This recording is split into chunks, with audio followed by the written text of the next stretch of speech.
Welcome back to the channel, everyone. Today we are back in Tacoma Zoo for our third episode of the series, and today we're doing a moose habitat. I'm really excited to show you guys this one. We go through a really natural style and do something that I've never really done before in Planet Zoo, with sort of a boardwalk, walkway raised area for the guests to look at the animals. Got a lot of cool stuff to show you in just a second, but let's get right into it, and let's start with the time-lapse portion of the video. Alright, now we are in the time-lapse section of the video. We're going to build a really cool moose habitat today. I went through a supernatural design for this, sort of like building a fence around a national park area, and doing something a little different than I usually do, with sort of a boardwalk raised viewing area for the guests. We're sort of extending our northern trail area of Tacoma Zoo, which I sort of discussed in last episode, where we're going to try to do all these North American or Northern Hemisphere animals in this sort of area, in sort of a style that the Oregon Zoo and the Woodland Park Zoo in Seattle does it. So this, I drew some inspiration from that with the boardwalk style and all of those things.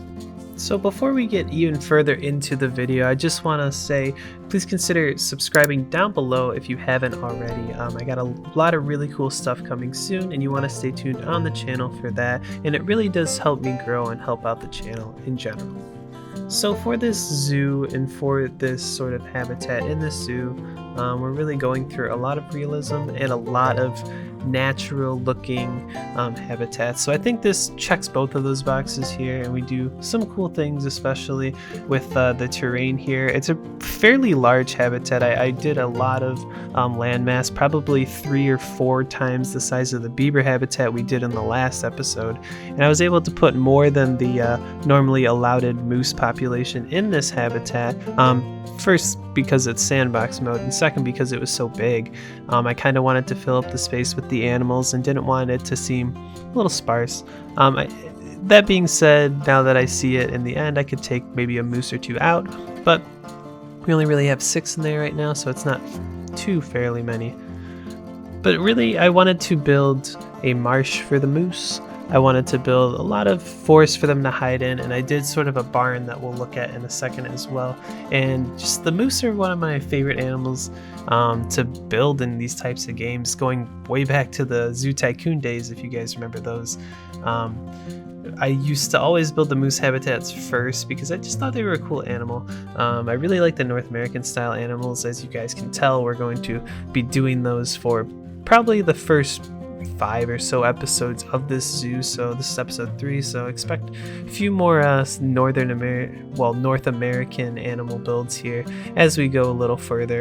And here on screen right now, we're going to build this little pole barn I made from. I wanted to do something that was pretty realistic, but also sort of was functional for the habitat. So it's sort of a pole barn with 4 different pens for the moose to sleep in. It sort of constitutes for their hard shelter area that they do require, and it counts for sort of sleeping areas for them with the beds and things, and it looks realistic, and it does function like a realistic, barn building that you would have at a zoo, where the animals can go during like harsh weather or inclement climate or something. Inclement climate's not really a word, but you get what I mean.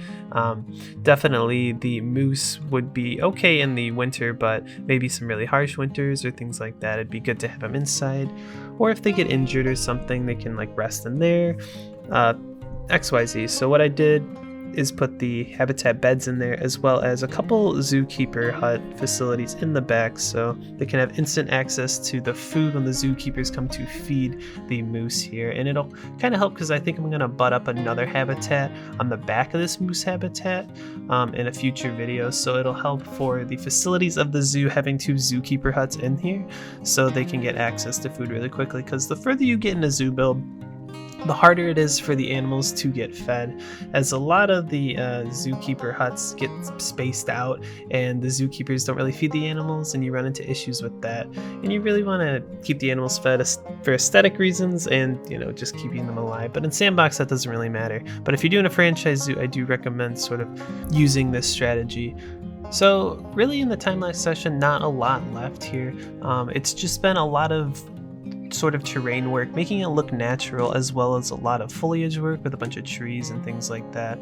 The later half of this time lapse is just going to be working on the swamp here, which I wanted to do for this little marsh swamp area, as it's very natural for moose habitats to have this. Moose tend to range in areas where they have access to marshes and swamps, and that's sort of what I'm familiar with the animals, so I went for it here. It's sort of a birch style swamp here, or marsh. We're gonna put a lot of dead birch trees in there, as well as a lot of birch trees in the back as well, to sort of make it look natural and just aesthetically pleasing as well, because it looks really nice when you do that. I'll plop down a few enrichment items, and that's pretty much it for this build. Not super complex, but very natural, very realistic in my mind to how a moose habitat would look like. And not a lot of zoos have moose habitats. They're hard animals to keep, so keeping it as natural to their habitat in the wild as possible just makes sense here. So that's sort of the style I went for. I hope you guys enjoyed it. I will catch you in a moment in the real-time first-person walkthrough, where we look through the finished product of this habitat in first person.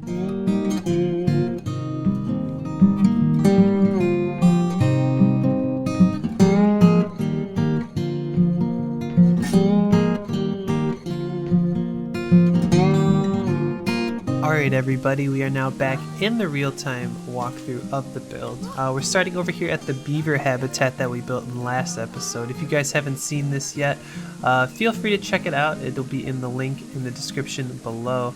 It was a really fun episode, and we built this really cool beaver creek here.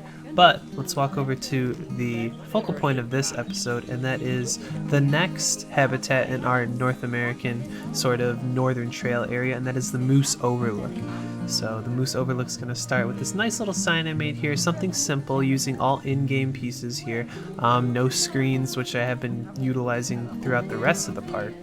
But we'll just walk along this boardwalk here, and we'll get a good look into the moose habitat as they're chowing down there on sort of that food enrichment item.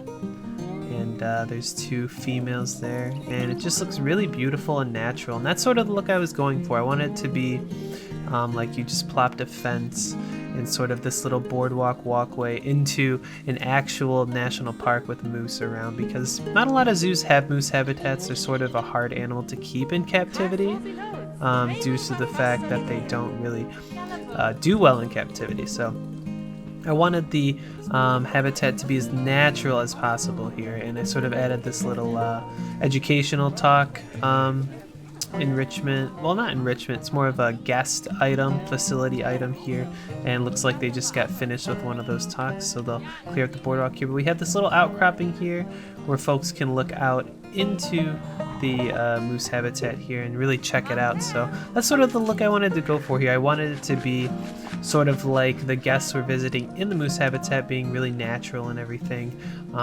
It's a little different than a lot of the habitats I've done in the past, as usually I try to build habitats along main paths, but here you have to go off the main path onto sort of this outlook to get a look into here. You go in and out, and then you go throughout the rest of the zoo. But I really love how this little marsh turned out, very natural. It's like a birch marsh with a lot of dead birch trees in it, protruding out, as long as a little birch forest in the background there. Sort of filtered into this natural pine and sort of fir trees here, and they're all just eating their food down there. And I have multiple males in this sort of moose herd, if you want to call it that, because I have animal fighting turned off. Normally you wouldn't want to do this if you were playing a franchise or if you were doing like a regular sandbox zoo, but I just wanted to add more because I made the habitat very large because I wanted to get that really natural and big look. So I sort of wanted to fill it up with a few more moose, or the plural of moose, which I'm pretty sure it's still moose, so we'll go with moose here. But we'll hop out of first person here, check it out in the overhead camera. And it just looks just as nice from above, and that enrichment item's freaking out there as the moose hits it. But the habitat looks just as nice above, very natural, very wide open. And as I was saying before, we sort of have this the guest overlook here. It goes in and out, so you're not sort of walking along and taking a look at the moose, you're sort of going into their habitat, spending as much time as you want there and then leaving. So it's something I haven't done before, and I really like how it turned out for this sort of habitat. And that's a lot of inspiration I took from the Seattle Zoo, the Woodland Park Zoo in Seattle, along as the Oregon Zoo. They sort of have these little boardwalk raised areas in these sort of natural Pacific Northwest environments, which this is here for the moose here. They don't have moose at those zoos, but they sort of have this sort of boardwalk raised area over some of their habitats that have natural sort of exhibits that are native to the land that they are in. So it kind of works here, sort of what I wanted to do, and I think it turned out well, and I really like the result here. We take a look at this little barn I made in the time lapse as well. Nothing too crazy, didn't do a lot on the interior because we never really go back into these after the fact, and it just the more parts you put in, the more detail, the less frames you lose, or the more frames you lose as you add more things to the zoo itself. But 4 little pens here, oh sorry about that, 4 pens here, so the moose can come in and sleep, as you see this guy's laying down right here. Somewhere for them to go during harsh weather, cold, even though moose probably don't care too much because they're used to the cold. It's just something realistic that I wanted to add here. I'll probably add for a lot going forward. The beavers didn't really need it because they're sort of a smaller animal. They can go to a different pen if we were really getting into realism. But yeah, that's pretty much it for this build. I hope you guys did enjoy it.